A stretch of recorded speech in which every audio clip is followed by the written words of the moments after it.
Hi, I'm Daniel Dilger for Roughly Drafted Magazine on video. This is the 10 Myths of iPad, and the 9th installment is looking at, can the iPad multitask? No, Apple didn't design the iPhone OS without multitasking capabilities. The iPhone OS inside the iPad uses the same preemptively multitasking kernel as the desktop version of Mac OS X. The iPhone OS is constantly running processes in the background, listening for network connections, incoming texts, being able to play music in the background and other applications. So it's constantly doing multiple things at once. This is the definition of multitasking. A preemptively multitasking operating system has multiple tasks scheduled to run at once on the same processor. This is managed by the kernel, so if an application doesn't stop when it's supposed to, the kernel stops it. In many cases, the iPhone is also multiprocessing, meaning that it's running different tasks on different processor cores. A single tasking operating system is one where the system only runs one application at a time ever. This was the case with the original 1984 Macintosh and with the original Palm Pilot. The reason both used a single tasking model was because both of them had constraints in terms of processor and memory. For similar finite resource reasons, the iPhone OS, while it is a preemptively multitasking system, arbitrarily limits third-party applications from installing themselves in the background or continuing to run after the user quits them. Most of the people who are talking about multitasking in the context of the iPhone have in mind something else. They're usually talking about app concurrency. But covering over a number of subjects using the same word really isn't useful. What they really mean to say is that the iPhone OS isn't designed to run multiple applications at once in its security model. That's impossible to do without jailbreaking it. How does this aspect of multitasking, of concurrently running different applications at once in the user space, how does it work in a mobile environment? Well, it depends upon the implementation. Various multitasking models are not the same, so referring to multitasking as if it's a blanket bullet point is simply misleading. Microsoft proved what a bad idea it was to allow users to launch a whole bunch of apps on top of each other in Windows Mobile. Each application is launched as a full screen window. Additionally, closing a window doesn't necessarily close the application. You end up with a whole bunch of applications that are stacked on top of each other, so the user can't really interact between them. So it's multitasking in name only. In many ways, Palm's simpler Palm OS was better because it made better use of the battery, it presented a simpler model to users that was easier to understand, and it didn't really not do anything that people wanted it to do. Google's Android copies Windows Mobile in some respects in giving users just kind of full access to be able to run a bunch of applications in the background. This has some benefits related to it, but it also brings a lot of problems. And people who are talking about multitasking kind of gloss over what those problems are, like battery lifetime forces users to kind of manage their own processes and try to kill processes that are in the background that they don't want running. And it also opens up security problems related to applications that install themselves in the background or do things in the background that users aren't even aware of. On the iPhone, when the user pushes the home button, the current application has to stop. Anyone who complains that the iPhone or the iPad doesn't multitask is either signaling that they don't understand what that word really means, or that they're trying to muddy the waters to make sure that other people don't understand it.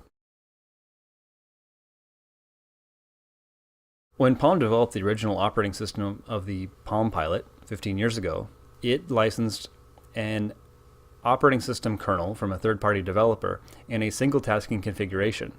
This meant that the Palm OS simply could not run multiple applications at once. In contrast, Apple's iPhone was developed specifically from a starting point that used a preemptively multitasking kernel.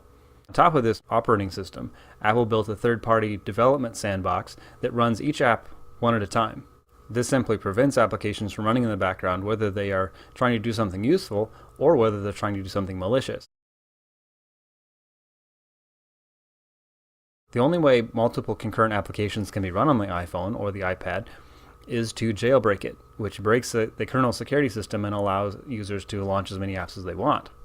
This creates a system that's closer to the desktop environment of Mac OS X or Windows. But this also introduces the same problems of those desktop operating systems in terms of malware and viruses and spyware.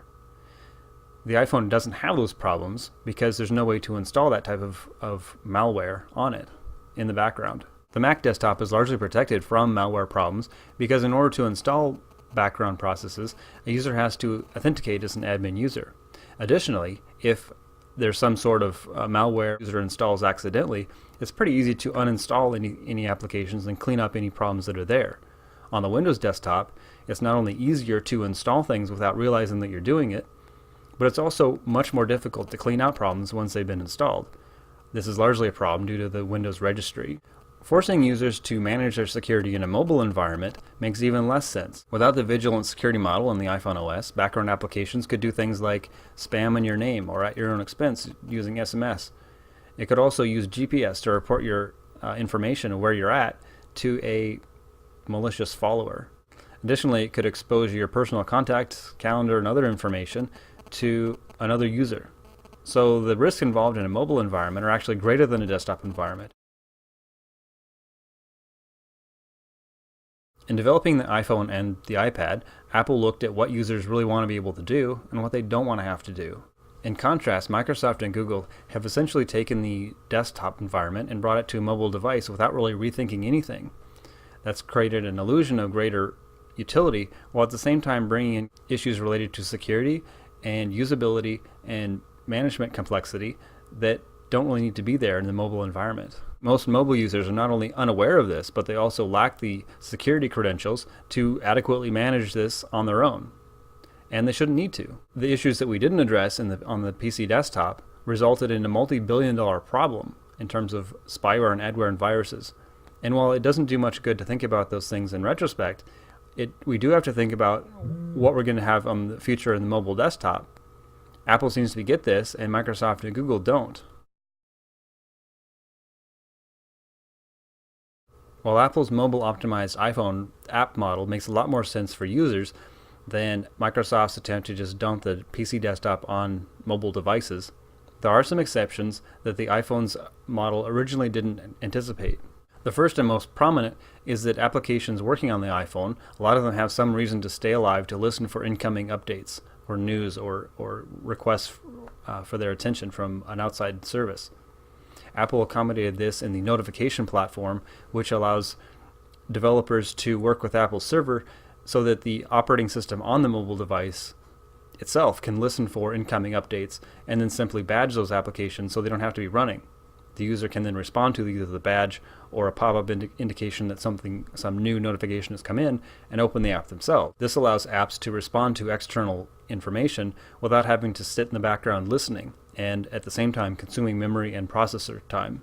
There are two other reasons why applications might want to have an exception to Apple's app model. One is to provide a background local service on the phone that does something, for example, play music like Pandora.